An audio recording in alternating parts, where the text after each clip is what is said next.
আসসালামু আলাইকুম। সবাই ভালো আছো বাবা? সবাই ভালো আছো? জি ম্যাম, আলহামদুলিল্লাহ। আপনি ভালো আছেন? এই তো আলহামদুলিল্লাহ বাবা। উপস্থিতি এত কম কেন? গতকাল কেমন ছিল? ম্যাম, এরকমই ছিল। কেন রমজান মাস জন্য কি সবাই হয়ে গেছে? ক্লাস তো দেরিতেই দিয়েছে তোমাদের, 9:30 দিয়েছে, সে তো অনেক কম সময়।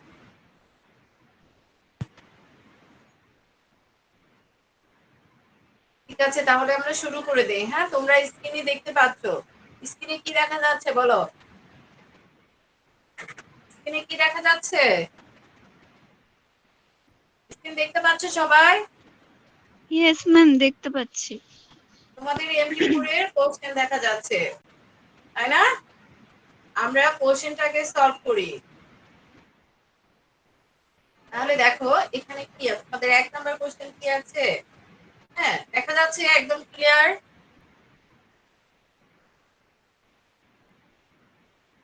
দেখা যাচ্ছে ক্লিয়ারলি? ইয়েস দুর্জয়? ম্যাম। ওকে। তাহলে আমাদের 1 নাম্বার কোশ্চেন আছে, কোষের মস্তিষ্ক বলা হয় কোনটিকে? আমরা অ্যানসার জানি, খুব ইজি কোশ্চেন। কোষের মস্তিষ্ক কোনটি? নিউক্লিয়াস। কোষের মস্তিষ্ক হলো নিউক্লিয়াস। কোষের মস্তিষ্ক কোনটি? নিউক্লিয়াস। আমরা দেখি রাইট অ্যান্সারটা দেখে নেই। হ্যাঁ, নিউক্লিয়াস। তাহলে কোষের মস্তিষ্ক বলা হয় কোনটিকে? নিউক্লিয়াসকে। কোষের মস্তিষ্ক কোনটিকে বলা হয়? নিউক্লিয়াসকে। আমরা যারা ভুল করেছি, যারা রাইট অ্যান্সার দিতে পারে নাই, তারা ব্রেনে সেভ করে নেই। নাম্বার 2, কোন অঙ্গাণুর মাধ্যমে অটোফ্যাগি ঘটে? কোন অঙ্গাণুর মাধ্যমে অটোফ্যাগি ঘটে? তাহলে এখানে লাইসোসোম। দেখো 4টা অর্গানের নেম দেওয়া আছে। হ্যাঁ, আমরা জানি লাইসোসোমের মাধ্যমে কি ঘটে? অটোফ্যাগি ঘটে। দেখো, এই যে রাইট অ্যান্সার হলো লাইসোসোম। কোন অঙ্গাণুর মাধ্যমে অটোফ্যাগি ঘটে? লাইসোসোমের মাধ্যমে অটোফ্যাগি ঘটে।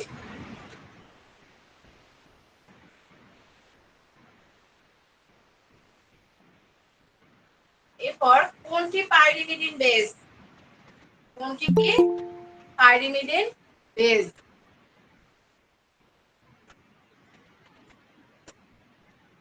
এটা কারণ এই কোশ্চেনটা কিন্তু তোমাদের সিকিউ আছে। কারণ আমরা সিকিউ তে দেখেছি ডিএনএ এর স্ট্রাকচার, ডিএনএ গঠন দিয়েছে ম্যাডাম। তো ডিএনএ গঠনে কিন্তু আমাদের এটা পড়তে হয় যে কোনটা পাইরিমিডিন বেস। হ্যাঁ, আমরা কেউ জানি না কি? এডমিন আর সাইটোসিল ও সাইটোসিন ও ইউরেস। Cytosine, uracil. হ্যাঁ, এটা হলো পাইরিমিডিন বেস।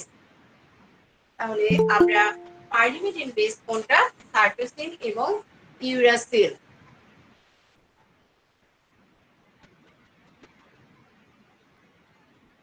সাইটোসিন এবং ইউরাসিল কি? Pyrimidine base. তাহলে পাইরিমিডিন বেসে আমরা কি লিখবো? যে সাইটোসিন ও ইউরাসিল। এটা সবাই ব্রেনে সেভ করে নেই, এই কোশ্চেনটাও পরীক্ষায় চলে আসে যেহেতু এক্সামে এই কোশ্চেনটা চলে আসে, তাহলে আমরা ভালোভাবে সেট করে নেই কোনটি পাইরিমিডিন বেস, সাইটোসিন আর একটা হলো ইউরাসিল।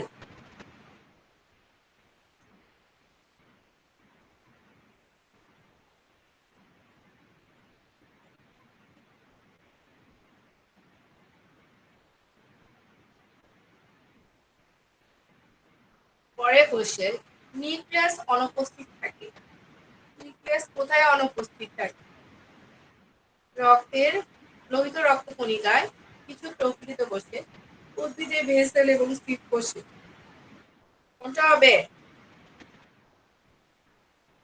আমরা বারবার যখন চ্যাপ্টার 4 পড়েছিলাম যে আমাদের রক্তে 3টা কণিকা আছে, লোহিত রক্ত কণিকা, শ্বেত রক্ত কণিকা এবং অনুচক্রিকা। এই তিনটার মধ্যে একটা কণিকায় কি থাকে না? নিউক্লিয়াস থাকে না। কোন কণিকায়?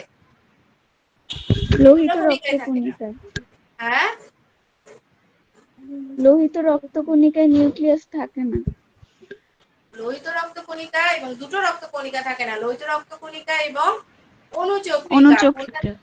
হ্যাঁ, এই দুটোতে নিউক্লিয়াস অনুপস্থিত থাকে। আর থাকে কোথায়? শ্বেত রক্ত কণিকায়। এবং উদ্ভিদের ক্ষেত্রে উদ্ভিদের ভেসেল এবং সিড কোষ যে আছে এটা তো নিউক্লিয়াস অনুপস্থিত থাকে। দেখো আমি রাইট আনসার কি করছি, দেখে নাও। দেখো, রাইট আনসার হলো রক্তের লোহিত কণিকা এবং উদ্ভিদের ভেসেল এবং সিড কোষ। তাহলে নিউক্লিয়াস অনুপস্থিত থাকে কোথায়? আমরা যখন রক্তের কণিকা বলবো তখন কিন্তু দুটো রক্তের কণিকা মনে রাখবো, লোহিত রক্ত কণিকা এবং অনুচক্রিকা। আর কোনটাতে উপস্থিত থাকে? শ্বেত রক্ত কণিকায়। হ্যাঁ, আর উদ্ভিদের ক্ষেত্রে উদ্ভিদের ভেসেল এবং স্থির কোষে কি থাকে? অনুপস্থিত থাকে।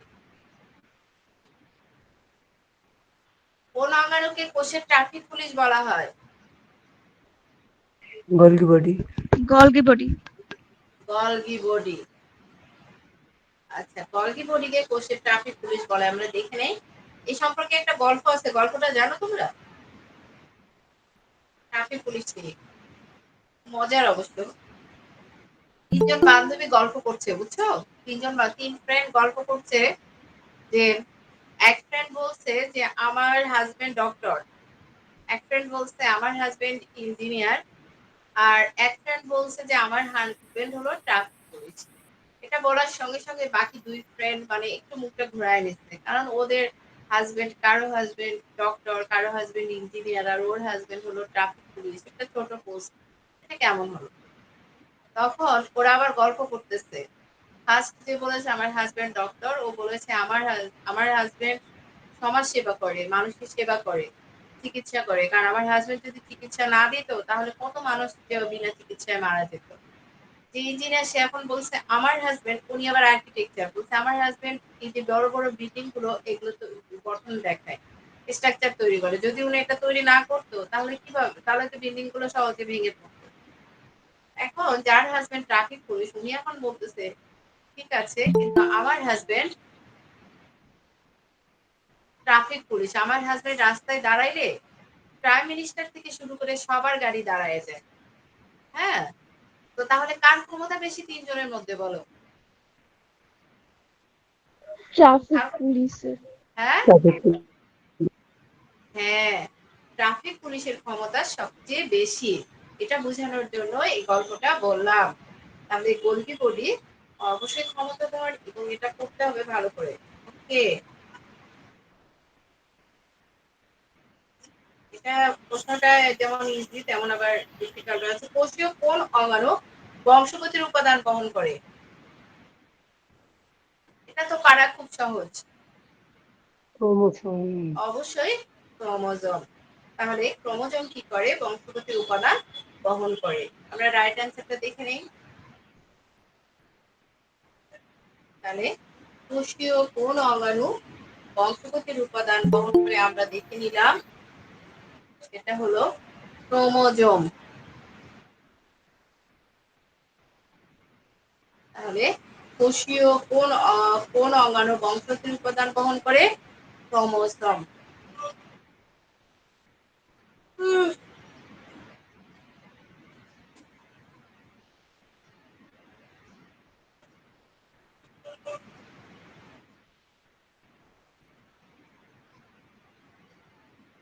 আমরা 7 নম্বরে একটা উদ্দীপক দেখতে পাচ্ছি। হাইড্রোজেন বন্ডের সংখ্যা কত উদ্দীপকে? এই অন্য কেউ বলো। দুর্জয় রেসপন্স নেই কেন? 10 মিস 10 দিছিলাম। হ্যাঁ মিস 10 হবে। 10। হাইড্রোজেন বন্ডের সংখ্যা কত? 10। দুর্জয় সৃজন জয়েন করছে দেখো তো। জি মিস জয়েন করছে। তাহলে আমরা উদ্দীপকে হাইড্রোজেন বন্ডের সংখ্যা কত? 10। উদ্দীপকে হাইড্রোজেন বন্ডের সংখ্যা কত আমরা দেখতে পাচ্ছি, এখানে যে হাইড্রোজেন বন্ড আছে তার সংখ্যা কত? 10।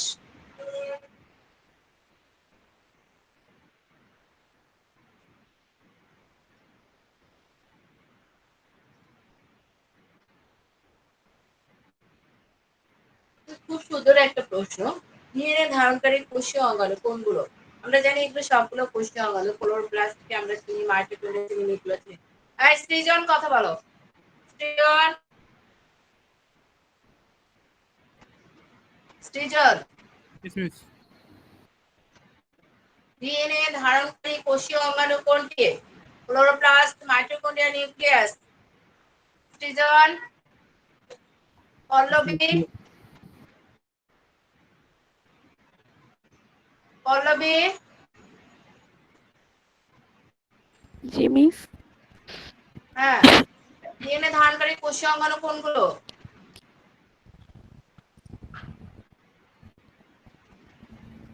Chloroplast, mitochondria, nucleus. নিউক্লিয়াস। তিনটে বাবা। মাইটোকন্ড্রিয়াতে তো ডিএনএ আছে, নিউক্লিয়াসে আছে, ক্লোরোপ্লাস্টে আছে। দেখি এই তিনটা অঙ্গাণুই ডিএনএ ধারণ করে। তিনটা কোষীয় অঙ্গাণু কি করে? ডিএনএ ধারণ করে। ক্লোরোপ্লাস্ট, মাইটোকন্ড্রিয়া, নিউক্লিয়াস এরা সবাই কি করে? ডিএনএ ধারণ করে। এরপর আছে কোনটি পিউরিন বেস? আমরা উপরে একটা বেস শিখে এসেছিলাম, এখন পিউরিন বেস কোনটা? Adenine, cytosine, thymine, uracil. কোনটা?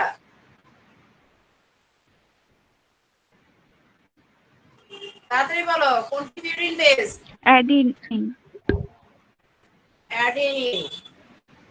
এতক্ষণ লাগলো কেন এটা বলতে? কারণ এটা কি কনফিউজ ছিলাম? পিউরিন বেস হলো অ্যাডেনিন। তাহলে পিউরিন বেস কোনটি? অ্যাডেনিন।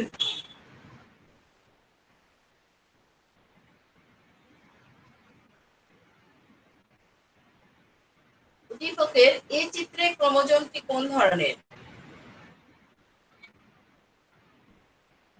এক্সোসেন্ট্রিক। অ্যাক্টোসেন্ট্রিক না সাবমেটাসেন্ট্রিক? সাবমেটাস। কারণ আমরা জানি যে ক্রোমোজোমের এই যে টাইপটা, যে ধরনটা, এই ধরনটা কিন্তু কয় ধরনের আছে তোমাদের বইয়ে? এই 4 ধরনেরই আছে। মেটাসেন্ট্রিক, এটা কিন্তু একটা ইংরেজি অ্যালফাবেটের মতো। এটা কোন অ্যালফাবেটের মতো আমরা পড়েছি?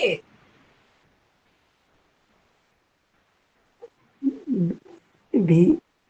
এই অ্যালফাবেট গুলো মনে না রাখলে আমাদের এটা মনে থাকবে না, আমাদের আন্দাজেই বলতে হবে।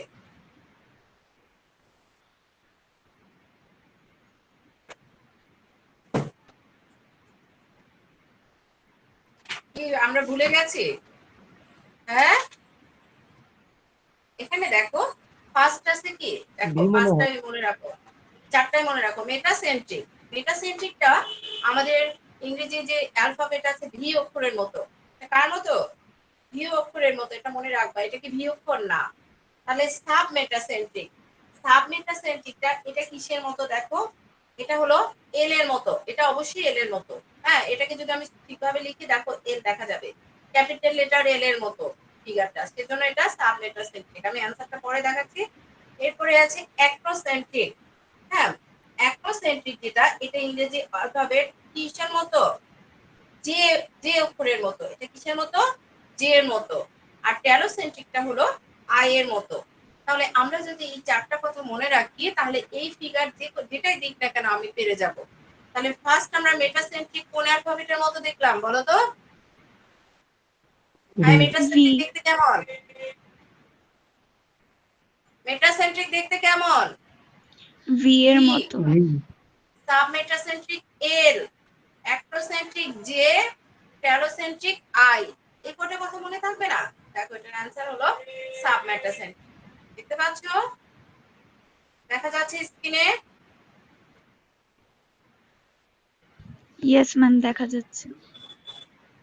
তাহলে আমরা এটা মনে রাখবো যে মেটাসেন্ট্রিকটা কেমন? মেটাসেন্ট্রিক হলো ভি, সাবমেটাসেন্ট্রিক অ্যালফাবেট এল, অ্যাক্টোসেন্ট্রিক অ্যালফাবেট জে, এগুলো সব কিন্তু ক্যাপিটাল লেটার। টেলোসেন্ট্রিক হলো আই। এখন আসো সেকেন্ড পেপারে। উদ্দীপনাকে কত ভাগে ভাগ করা যায়?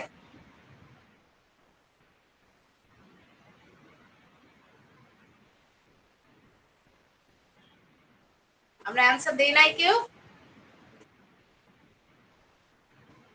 দেওয়া হয়েছে। হ্যাঁ, 2 ভাগে। দেখি, এই যে 2 ভাগে।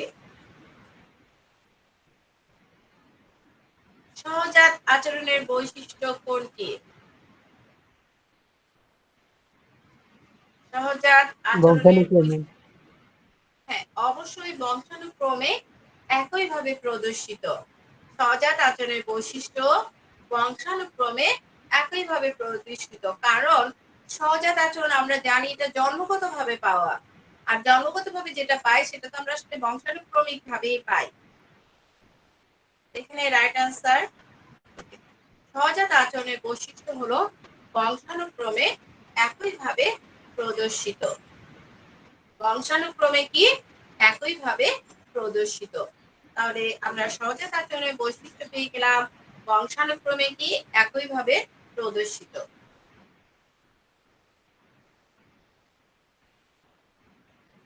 ইথোলজির জনক কে? ডেভেলপ দেওয়া হয়েছে। হ্যাঁ, নিকোটিন নিকোটিন ভার্জন বার্জেন। হতে পারে, আমি ডেভেলপ দিচ্ছি। হ্যাঁ, নিকোটিনবার্জেন। ইথোলজির জনক হলো নিকোটিনবার্জেন। ইথোলজির জনককে নিকোটিনবার্জেন।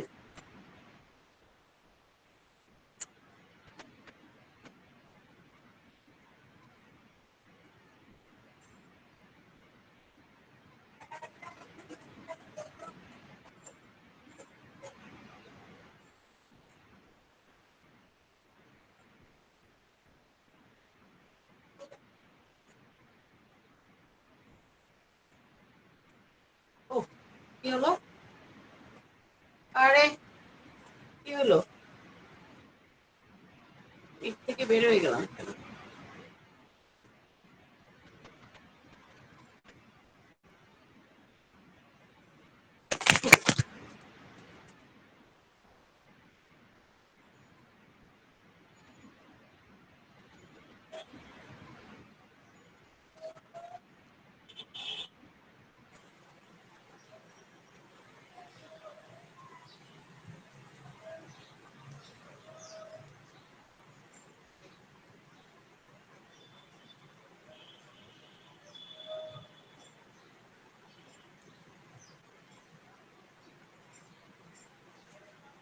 ওকে, স্ক্রিন দেখা যাচ্ছে? তোমরা দেখতে পাচ্ছ বাবা? Yes ma'am. হ্যাঁ, ট্রাইপডের একটু প্রবলেম হয়েছে। তাহলে আমরা ইথোলজি জানা পেলাম। এরপর জীবের দৈহিক স্পর্শজনিত ট্যাক্সিসকে বলা হয় কি? যেটা স্পর্শ করা হয় সেই ট্যাক্সিসকে কি বলা হয়? জীবের থিগমোট্যাক্সিস। স্পর্শজনিত ট্যাক্সিসকে কি বলা হয়?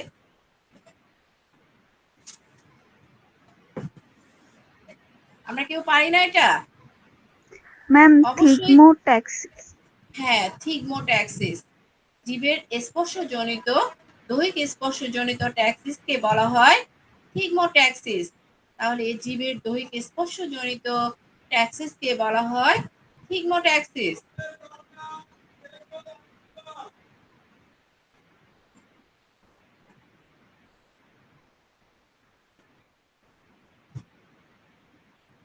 তাহলে এটা আমরা ভালো করে ব্রেনে সেভ করে নেই যে জীবের দৈহিক স্পর্শজনিত ট্যাক্সিসকে বলা হয় থিগমোট্যাক্সিস।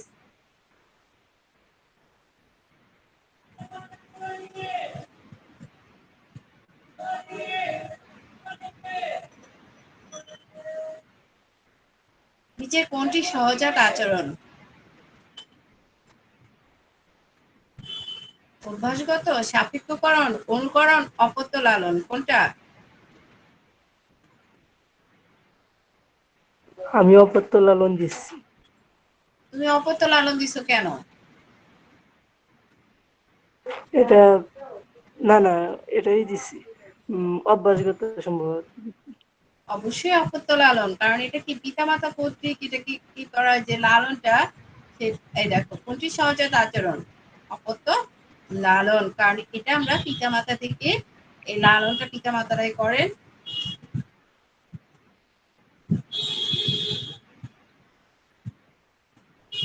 আচ্ছা, আমরা যখন একটা জ্বলন্ত কাঠি যখন আমরা চুলা জ্বালাই কাঠি দিয়ে, যদি জ্বলন্ত কাঠি হাতে লাগে আমরা সাথে সাথে কি করি, হাতটা সরিয়ে নিই। হ্যাঁ, তাহলে আমাদের সবকিছু কিন্তু আমি এর আগে বলেছিলাম যে আমাদের সবকিছু কে নিয়ন্ত্রণ করে? আমাদের ব্রেন বক্স। ব্রেন বক্স থেকে সবকিছু কি হয়, নিয়ন্ত্রিত হয়, কন্ট্রোল করা হয়। এবং আমাদের ব্রেনের কতগুলো অংশ এখানে কাজ করে। হ্যাঁ, 211 ও বলেছে যে সুষমা কাণ্ড, অবশ্যই সুষমা কাণ্ড। আমাদের এই যে উদ্দীপক ঘটনাটি আমাদের কোন অংশ দ্বারা নিয়ন্ত্রিত হয়? আমাদের যে স্পাইনাল কর্ড বা সুষমা কাণ্ড আছে, এই সুষমা কাণ্ড দিয়ে, হ্যাঁ, সুষমা কাণ্ড থেকে এটা নিয়ন্ত্রিত হয়। বানানটা একটু ভুল এসেছে মনে হয়, আকাণ্ড এসেছে। এত করে কোশ্চেন করার পরে স্পেলিং এত ভুল হয়ে গেছে, বাংলা আসলে কঠিন। তাহলে সুষমা কাণ্ড দিয়ে উদ্দীপকের, আমরা যে বললাম যে জ্বলন্ত কাঠিতে হাত লাগলে আমরা হাত সরিয়ে নেই, এই যে এই ঘটনাটা এটা কোনটা দ্বারা নিয়ন্ত্রিত হয়? সুষমা কাণ্ড দ্বারা।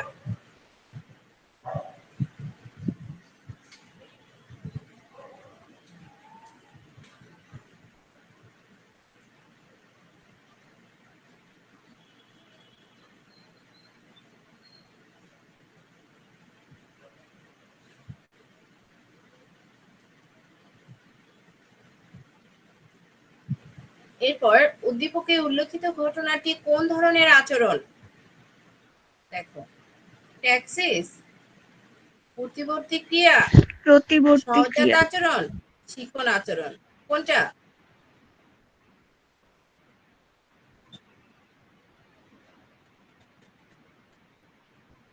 প্রতিবর্তী ক্রিয়া।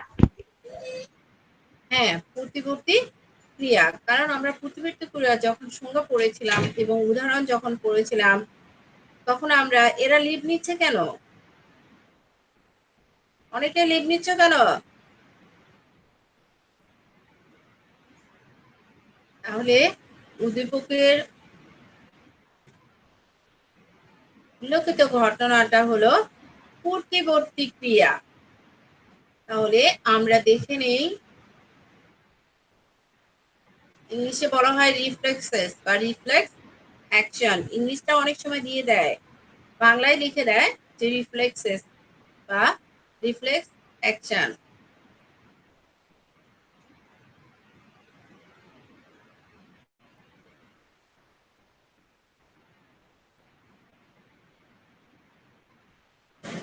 বংশ পরম্পরায় সহজাত আচরণ কিরূপ থাকে? হ্যাঁ, আমাদের অপরিবর্তিত। এই যে সহজাত আচরণ আমরা জানি যে জন্মগতভাবে লাভ করা যে আচরণ, এটা যখন আমাদের এক বংশ থেকে আরেক বংশ, এক বংশ থেকে আরেক বংশে যায় তখন কেমন থাকে? এটা পরিবর্তন হয়, অপরিবর্তিত থাকে, হ্রাস পেতে থাকে, বৃদ্ধি পায়, কোনটি হয়?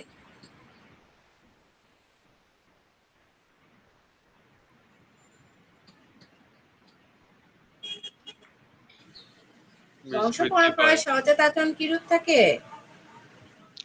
মিস অপরিবর্তিত। বৃদ্ধি পায়। অপরিবর্তিত ও মিস থাকে। অপরিবর্তিত থাকে, হ্যাঁ। হ্যাঁ, কারণ এখানে দেখো আমরা কিন্তু এই যে আচরণগুলো আসলে আমরা যেটা করি, আমরা যে বলি যে তুমি এই আচরণটা তোমার জেনেটিক্যালি পেয়েছো, আসলে এটা কিন্তু বংশ পরম্পরায় চলে আসে এবং এটা অপরিবর্তিতই থাকে।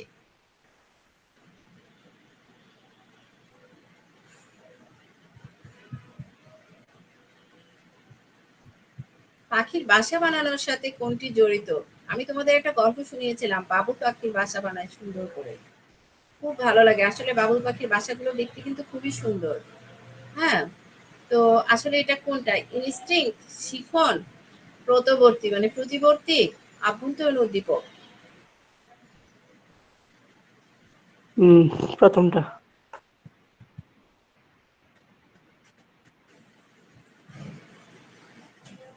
এটা হলো ইনস্টিংক্ট। কারণ আমরা মানে পাখির বানানোর সাথে কোনটি জড়িত? ইনস্টিংক্ট।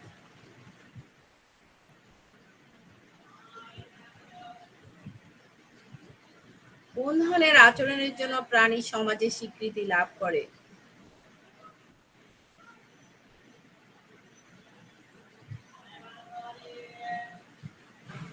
আমরা তো এই আচরণগুলো পড়েছি, কোন ধরনের আচরণ মনে নেই শিখন বা আমাদের? সহজাত। হ্যাঁ,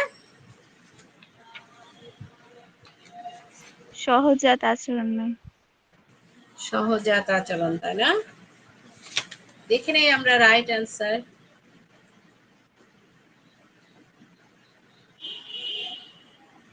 সহজাত কি করে হলো? শিখনের মাধ্যমে, লার্নিং এর মাধ্যমে আমরা কি করি? সমাজে স্বীকৃতি লাভ করি। কারণ সহজাত আচরণ তো তুমি জন্মগতভাবে পেয়ে এসেছো, কিন্তু সবগুলো আচরণ তোমাকে তো শিখতে হবে। না শিখলে, তুমি শিখনের মাধ্যমে না হলে তো তুমি কি করতে পারবে না। সমাজে বলে না যে আমি অনেক কিছু শিখছি, শিখেই তো সমাজে আমরা কি করি? প্রতিষ্ঠা লাভ করি।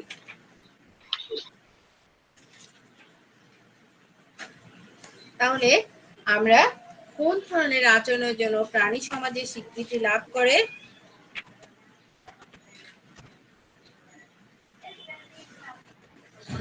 তাহলে আমরা শিখে নিলাম। তাহলে এমসিকিউ এ কারো কোনো প্রবলেম, কারো কোনো সমস্যা আছে এমসিকিউ এ?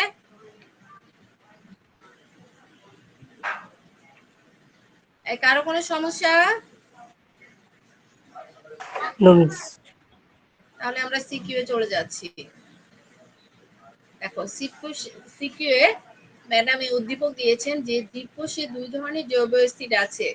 সেই জৈব অ্যাসিড গুলো একটা হলো দ্বিসূত্র এবং বংশগতি বৈশিষ্ট্য বহন করে, অন্যটা একসূত্র এবং প্রোটিন সংশ্লেষণ করে। তাহলে আমরা যে এই যে শিখলাম, প্রথমে আমাদের আছে ক নম্বরে আছে সহজাত আচরণ কি? কতে কি আছে? সহজাত আচরণ কি? আমরা সংজ্ঞা পড়েছিলাম, আমাদের বইয়ে দেওয়া আছে যে জন্মগতভাবে পাওয়া যে আচরণ, সেটাই হলো সহজাত আচরণ। ঠিক কিনা? আমার চেয়ে আরো ভালো সংজ্ঞা কারো জানা আছে সহজাত আচরণ কি? বলো।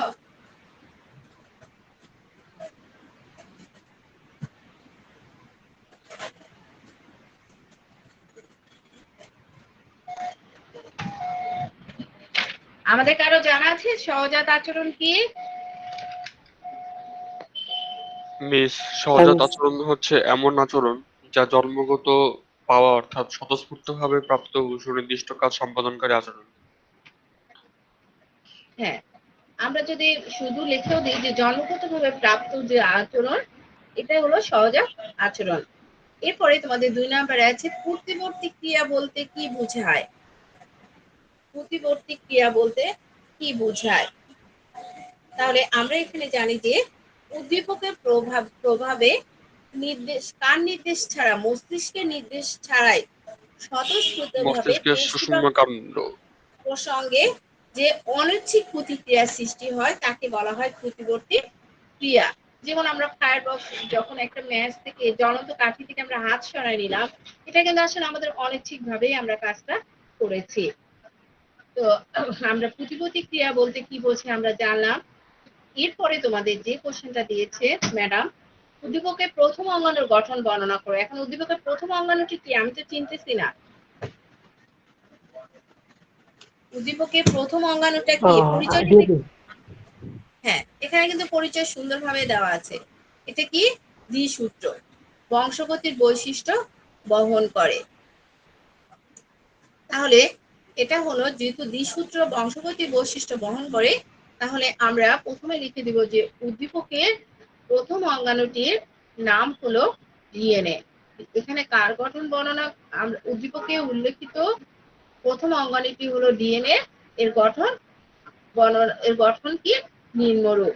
তাহলে এই কথাটা লিখলে আমরা একটা নাম্বার পেয়ে যাব। তাহলে আমরা উদ্দীপকে ডিএনএ এর গঠনে আমরা জানি যে ডিএনএ হলো যে গঠন, এখানে আমরা অর্থায়ন এবং ক্লিকের যে মডেলটা আছে এই মডেলটা আমরা লিখবো যে ডিএনএ অণু দ্বিসূত্রক এখানে বলাই আছে এবং এটা ডান থেকে বাম দিকে ঘোরানো। তারপরে হলো সূত্র দুটো বিপরীত মুখ থেকে আসে এবং তারা কি করে কিভাবে অবস্থান করে আমরা এটা লিখবো।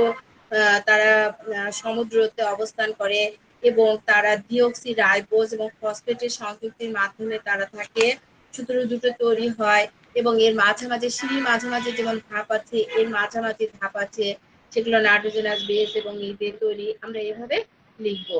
এবং এখানে কি আছে আমরা জানি যে এই যে প্যাচ বা ঘূর্ণন গুলো আছে এখানে কিন্তু খাঁজ আছে, সেই খাঁজটা কেমন গভীর এবং অগভীর খাঁজ আছে এবং প্রত্যেকটা ইয়েতে প্যাচে কিন্তু যে আমাদের হাইড্রোজেন বন্ড এখানে কিন্তু বন্ডের সংখ্যা দেওয়া আছে, যে বন্ড সংখ্যা কত 25টা। হ্যাঁ, তো আমরা এটা লিখে দিব। এরপরে দেখো জৈব অ্যাসিডের মধ্যে পার্থক্য লিখো। এখানে কার কার মধ্যে পার্থক্য লিখতে হবে? ডিএনএ আর ডিএনএ আর ডিএনএ এবং আরএনএ এর মধ্যে। তাহলে আমরা যদি এটুকু লিখি যে জৈব অ্যাসিড দুটি হলো ডিএনএ এবং আরএনএ, এটা লেখার জন্য একটা মার্কস পেয়ে যাব। হ্যাঁ, আর 3টে মার্কস আমরা পার্থক্য লিখবো। কয়টা করে পার্থক্য লিখেছি? এখানে কিন্তু দুটো পার্থক্য দেওয়াই আছে। 5টা। 5টা লিখবো না, কমপক্ষে 8টা লিখতে হবে। কারণ হলো কেন 8টা লিখতে হবে, এটা তো 4 মার্কসের কোশ্চেন। কত মার্কসের কোশ্চেন এখানে দেখো তো, 4 মার্কসের না? তাহলে 4 মার্কসের কোশ্চেনে তোমাকে কমপক্ষে 8টা পার্থক্য লিখতে হবে বাবা। কখনোই ফাইনাল এক্সামে 5টা লিখবে না। আমরা যখন বোর্ডের খাতা দেখি, যদি তোমার মনে করো 8টা কোশ্চেন না থাকে, 8টা ইয়ে না থাকে, তাহলে তুমি কিন্তু ফুল মার্কস পাবে না। বুঝতে পেরেছো? তোমাদের 8টা যদি পার্থক্য না লিখো তাহলে কিন্তু ফুল মার্কস পাবে না। এত ইয়ে আসতেছে। তাহলে আমরা ডিএনএ দেখো এখানে কিন্তু দুটো পার্থক্য দেওয়া আছে। কি দেওয়া আছে দেখো তো, আমাকে বলো তো। উদ্দীপকের দুটো পার্থক্য দেওয়া আছে, সেখান থেকে দুটো পার্থক্য লিখো, বলো ওখান থেকে। সূত্রক আর দ্বিসূত্রক। হ্যাঁ, ডিএনএ দ্বিসূত্রক আর এনএ একসূত্রক। হ্যাঁ, তারপরে আরেকটা পার্থক্য কি দেওয়া আছে, ডিএনএ কি করে? বংশগতির বৈশিষ্ট্য বহন করে আর আরএনএ প্রোটিন সংশ্লেষণ করে। তাহলে দেখো দুটো পার্থক্য এখানে লেখাই আছে। মিস, এটা ডিএনএ অণুর কোনো প্রকারভেদ নেই। আর হ্যাঁ, আরএনএ কি আছে, প্রকারভেদ আছে। 5 প্রকার তাহলে মিস। হ্যাঁ, এটা না লিখলেও হবে। তুমি যদি লেখো যে মুক্তা মাইশা এতক্ষণে কেউ জয়েন করে, ওকে আজকে ইয়ে দিব না, তো অ্যাটেন্ডেন্স দিব না আমি। ক্লাস শেষে জয়েন করলে কি অ্যাটেন্ডেন্স দিব বাবা? দিব না তো। এত দেরিতে কেন? ক্লাস তো শেষ, আর 2-3 মিনিট আছে। আচ্ছা, আমরা যেটা বলছিলাম ডিএনএ পার্থক্য, আমরা 3টা পার্থক্য শিখে ফেললাম, তাই না? আমরা কিন্তু 3টা শিখে ফেললাম। আর কি আছে, ডিএনএ কি করে? আমরা কিন্তু এমসিকিউ কোশ্চেনে দেখেছি যে ডিএনএ কি করে বংশগতির যে চরিত্র আছে এটা বহন করে নিয়ে যায়, আর আরএনএ কিন্তু বংশগতির চরিত্র কি করে না, বহন করে না। আর আমরা আরেকটা জিনিস আমরা শুরুতেই যেটা বলবো, ডিএনএ দেখতে কেমন? হ্যাঁ, ডিএনএ দেখতে কেমন? পেঁচানো সিঁড়ির মতো। আরএনএ কেমন? শিকলের মতো। আরএনএ কেমন? শিকলের মতো।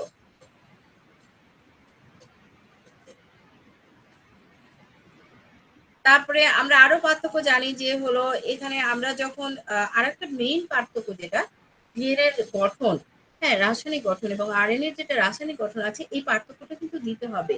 ডিএনএটা কি? ডিএনএ হলো ডিঅক্সি রাইবোজ। এতে কি আছে আমরা জানি, ডিঅক্সি রাইবোজ সুগার, তাই না? ডিএনএ ফুল ফর্ম কি? Deoxy ribose.